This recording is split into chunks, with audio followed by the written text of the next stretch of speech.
Hello friend, welcome to my channel. आज हम class 10 के लिए मोस्ट इम्पोर्टेंट बायोलॉजी में हमारा परिवार नामक के चैप्टर से बहुत सारे एमसीक्यू लेके आए हैं, जो इस वीडियो से बाहर आपकी बोर्ड एग्जाम के लिए बाहर से इससे नहीं आएगी। इसकी मांगे मैं पूरी करता हूँ। मेरी एक ही तो मांग रहती है कि सब्सक्राइब कर दो चैनल को। तो जिसने भी चैनल को सब्सक्राइब किया है उसको जय हिंद, जय भारत और दिल से सैल्यूट।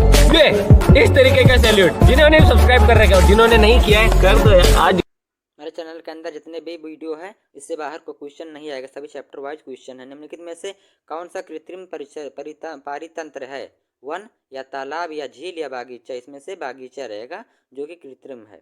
प्राथमिक उपभोक्ता खाए गए भोजन की मात्रा का लगभग कितनी प्रतिशत ही जैव मात्रा में बदलते हैं? 100% या 50% या 250% या फिर 10%?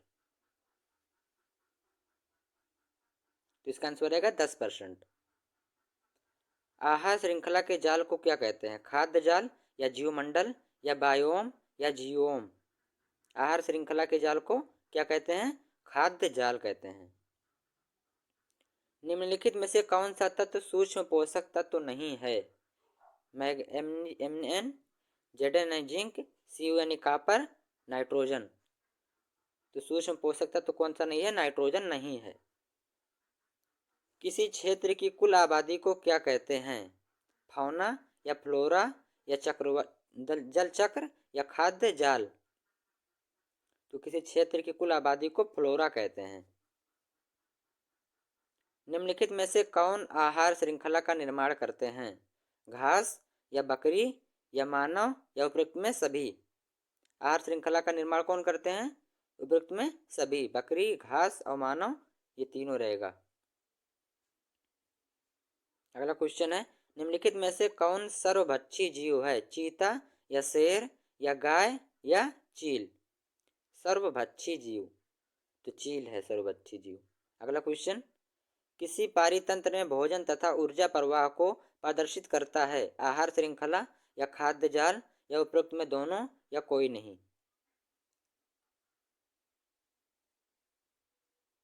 तो किसी पारितंत्र में भोजन का ऊर्जा का प्रवाह कौन करता है? आहार श्रृंखला करता है।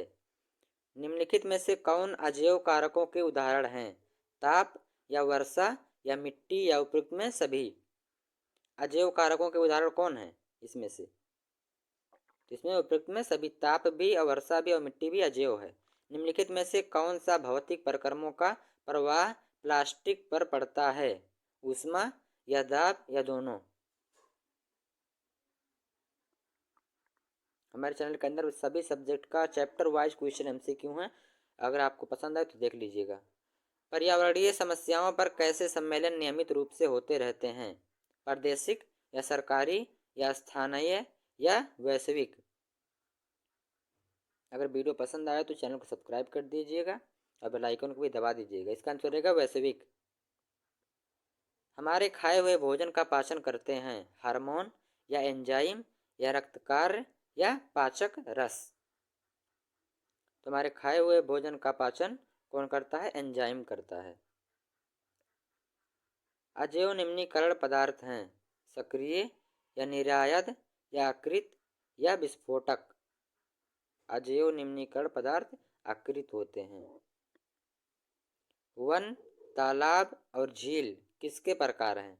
पारितंत्र के या उत्पादक के या उपभोक्ता के या अपघटक के? तो ये पारितंत्र के प्रकार हैं। जिनमें प्रकाश संश्लेषण की क्षमता होती है उन्हें क्या कहते हैं? उत्पादक कहते हैं या उत्प्रेरक कहते हैं या उपभोक्ता कहते हैं या अपघटक कहते हैं? उन्हें उत्पादक कहते हैं। प्रकाश संश्लेषण की क्षमता जिसमें होती है, यानी घास भूस ऐसा हुआ। सभी जीव प्रत्यक्ष या परोक्ष रूप से किस पर निर्भर करते हैं? उपभोक्ताओं पर या उत्पादकों पर या अपघटकों पर या जीवों पर? तो उपभोक्ताओं पर। स्वपोषी किस पोषी स्तर पर आते हैं? प्रथम पोषी स्तर पर या द्वितीय पोषी स्तर पर या तृतीय पोषी स्तर पर या अंतिम पोषी स्तर पर? तो इसका आंसर रहेगा प्रथम पोषी स्तर पर, स्वपोषी वाले। कौन से पोषी स्तर के बाद ऊर्जा लगभग समाप्त हो जाता है? पहले या दूसरे या तीसरे या चौथे पोषी स्तर पर? तो इसका आंसर रहेगा चौथे पोषी स्तर पर ऊर्जा लगभग खत्म हो जाता है। चिकित्सीय कचरा किस रंग के कूड़ेदान में डाला जाता है? हरा या पीला या नीला या लाल? हमारा पर्यावरण के चैप्टर से पूरा पूरा एमसीक्यू इसी वीडियो में। इसका आंसर रहेगा लाल। बाजार से सामान खरीदने का के लिए हमें अपने साथ कैसा थैला ले जाना चाहिए? कपड़े का या प्लास्टिक का या पॉलीथीन का या निम्न में से कोई नहीं? तो इसका आंसर रहेगा कपड़े का थैला लेके जाना चाहिए हमें। डीडीटी की अधिकतम सांद्रता किस में होगी? फसल में या चिड़िया में या गिद्ध में या कुत्ते में? तो इसका आंसर रहेगा गिद्ध में। जैविक और अजैविक पदार्थों की क्रियात्मक इकाई है? जीवमंडल या पारितंत्र या बायोम या जैविक समुदाय? अजैविक पदार्थों की क्रियात्मक इकाई पारितंत्र होता है। कौन सा मानव निर्मित पारितंत्र नहीं है? उद्यान या खेत या एक्वेरियम या वन? तो इसका आंसर रहेगा वन, जो मानव निर्मित नहीं है, ये प्राकृतिक है। कौन सा जीव शाकाहारी है? सांप या जूं या खटमल या टिड्डा? इसमें लगभग तीनों, ये टिड्डा जो है ये शाकाहारी है और तीनों मांसाहारी लगते हैं, खून चूसते हैं। ओजोन किससे बनती है? हाइड्रोजन से या मीथेन से या कार्बन डाइऑक्साइड से या ऑक्सीजन से? तो ओजोन ऑक्सीजन के 3 अणुओं से मिलकर बनता है। कौन सा प्राणी मांसाहारी है? गाय या बकरी या हिरण या मेढक? तो कौन सा प्राणी मांसाहारी इसमें से? तो मेढक है लगभग। एक पोषी स्तर से अगले पोषी स्तर में कितनी प्रतिशत ऊर्जा स्थानांतरित होती है? 1% या 10% या 15% या 25%? तो 10% इसका आंसर रहेगा। पर्यावरण दिवस कब मनाया जाता है? 5 जनवरी को या 5 मार्च को या 5 जून को या 5 नवंबर को? तो इसका आंसर रहेगा 5 जून को। ओजोन संरक्षण दिवस कब मनाया जाता है? 16 फरवरी या 15 अप्रैल या 16 सितंबर या 16 दिसंबर? तो ओजोन संरक्षण दिवस 16 सितंबर को मनाया जाता है। हरे पेड़ पौधे और ऊर्जा ग्रहण करते हैं? 1% या 10% या 50% या 15%? तो इसका आंसर रहेगा 1%। पराबैंगनी किरणें हो सकता है त्वचा कैंसर या मोतियाबिंद या परिवर्तन या ये सभी? पराबैंगनी किरणों से कौन सा रोग हो सकता है? ये तीनों हो सकते हैं। पौधों को वर्गीकृत किया जाता है अपघटकों में या उत्पादकों में या परपोषियों में या सभी में? तो पौधों को किसमें वर्गीकृत किया जाता है? उत्पादकों में। सब्सक्राइब करो पहले, हाँ जल्दी करो। मुझे पता है कि आप लोग नहीं करते, वीडियो देखते हो लेकिन सब्सक्राइब नहीं करते। ये लाल कलर का बटन नहीं से दबाओ, जल्दी दबाओ, जल्दी दबाओ, फिर मैं शुरू करूँ। दबा दो जल्दी, दबा दिया, घंटी भी दबा देना, ठीक है? कर दो यार, सब्सक्राइब कर दो। जैविक और अजैविक पदार्थों की क्रियात्मक इकाई है? जीवमंडल या बायोम या जैविक समुदाय या पारितंत्र? जैविक और अजैविक पदार्थों की क्रियात्मक इकाई को क्या कहते हैं? पारितंत्र कहते हैं। जीवाश्म ईंधन के दहन से कौन सी गैस पैदा नहीं होती है? कार्बन मोनोऑक्साइड या कार्बन डाइऑक्साइड या सल्फर डाइऑक्साइड या ऑक्सीजन? जीवाश्म ईंधन के दहन से कौन सी गैस पैदा नहीं होती है? नहीं लगा इसमें तो ऑक्सीजन रहेगा। देखो कंफ्यूजन करता है ऐसे क्वेश्चन। निम्न में से कौन पारितंत्र का जैव अपघटक है? ताप या वर्षा या खनिज या पौधे? जैव अपघटक पूछा है तो इसमें से कौन सा जीव रहेगा? जैव है तो इसमें पौधा जीव है, यानी पौधा रहेगा। जैव विविधता के विशिष्ट स्थल कौन से हैं? वन या होटल या कोयले की खानें या पेट्रोलियम के कुएं?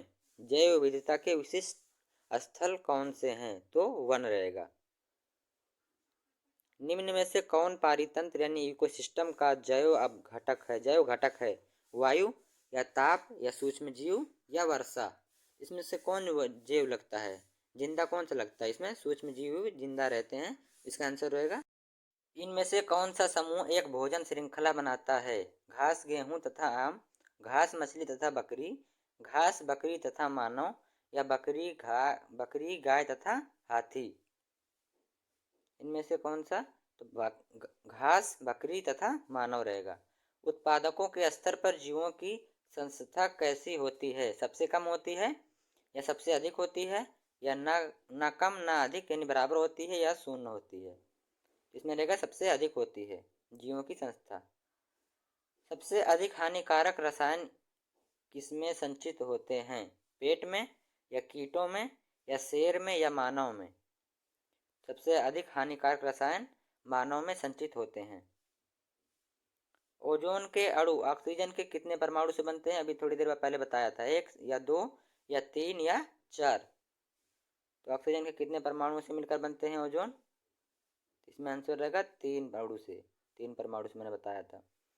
क्लोरोफ्लोरोकार्बन यानी CFCS का उपयोग किया जाता है रेफ्रिजरेटर में यानी फ्रिज में या साबुन में या हीटर में या कूलर में? इसका आंसर रहेगा रेफ्रिजरेटर यानी फ्रिज में। जैव घटक और अजैव घटक किससे संबंधित है? पर्यावरण से या पारिस्थितिक तंत्र से या अम्लीय वर्षा से या अवांछित जल से? इसका आंसर रहेगा पर्यावरण से। अगला क्वेश्चन है, वातावरणीय प्रदूषण किसमें प्रदूषण मिलने से होता है? जल में या वायु में या वर्षा में या उपयुक्त में सभी में? तो उपयुक्त में सभी इसका आंसर रहेगा। जल प्रदूषण के मुख्य स्रोत हैं डिटर्जेंट या पीड़कनाशी या वाहित मल या ये सभी? साबुन या फिर पीड़कनाशी या वाहित जल यानी गंदा पानी, उपयुक्त में सभी। इसका आंसर रहेगा उपयुक्त में सभी। कणिकामयी प्रदूषकों से होता है हैजा या तपेदिक बुखार या कैंसर या टाइफाइड? इसका आंसर रहेगा कैंसर होता है। जैव निम्नीकरण पदार्थ हैं कागज या सूती कपड़ा या मिट्टी के बर्तन या ये सभी? तो इसका आंसर रहेगा ये सभी। अजैव निम्नीकरण पदार्थ हैं DDT या प्लास्टिक या पॉलीथीन या ये सभी? तो ये कॉमन सेंस है, आप लोग लगा के बता सकते हैं। इसका आंसर रहेगा ये सभी। पर्यावरण को दूषित करता है कौन सा? क्या दूषित करता है? मिट्टी के बर्तन दूषित करते हैं या DDT करता है या सूती कपड़ा करता है या कागज करता है? तो इसका आंसर रहेगा DDT, यह एक रसायन है। कचरे का अपघटक करता है, अपघटन करते हैं किससे? कौन करते हैं? जीवाणु करते हैं या कवक करते हैं या खुम्ब करते हैं या सभी? इसका आंसर रहेगा ये सभी करते हैं। कोशीय स्तर में प्रथम पद सदा होता है, पादप होता है या मांसाहारी होता है या शाकाहारी होता है या सर्वाहारी होता है? तो इसका आंसर रहेगा पादप रहते हैं पेड़ पौधे प्रथम स्तर पर। शाकाहारी प्राणी किस कोशीय स्तर पर रखे जाते हैं? प्रथम या द्वितीय या तृतीय या अंतिम? ये थम लिखा है, प्रथम रहेगा, गलती से टाइपिंग में गलती हो गई है। इसका आंसर रहेगा द्वितीय स्तर पर। मांसाहारियों को किस कोशीय स्तर पर रखा जाता है? प्रथम पर या द्वितीय पर या तृतीय पर या अंतिम पर? ये जो 3 क्वेश्चन लगातार आए हैं ये वेरी वेरी इंपॉर्टेंट है बोर्ड एग्जाम के लिए, इसमें क्वेश्चन आ सकता है। इसका आंसर रहेगा तृतीय, ये भी बहुत इंपॉर्टेंट क्वेश्चन है। किस कोशीय स्तर को अंतिम माना जाता है? प्रथम या तृतीय या षष्ठ या दसम? इसका आंसर रहेगा षष्ठ यानी छठवां कोशीय स्तर को अंतिम माना जाता है। अपमार्जकों द्वारा अपघटन किया जाता है गाय का गोबर या पौधों के गले सड़े भाग या फल सब्जी के छिलके या ये सभी? अपमार्जकों से ये सभी। पराबैंगनी किरणें ओजोन को विघटित कर देती है, जलवाष्प या ऑक्सीजन या नाइट्रोजन या वर्षा की बूंदों में? इसका आंसर रहेगा ऑक्सीजन। पराबैंगनी किरणें किस प्रकार से कैंसर का कारण बनती हैं? गुर्दे या मस्तिष्क या फेफड़े या त्वचा? तो पराबैंगनी किरणों से त्वचा का कैंसर हो सकता है या मोतियाबिंद भी हो सकता है। नगरों में किस रंग के कूड़ेदान में जैव निम्नीकरण कचरा डाला जाता है? सफेद या लाल या हरा या नीला? किस रंग के कूड़ेदान में डाला जाता है कचरा? तो इसका आंसर रहेगा हरा। अगला क्वेश्चन,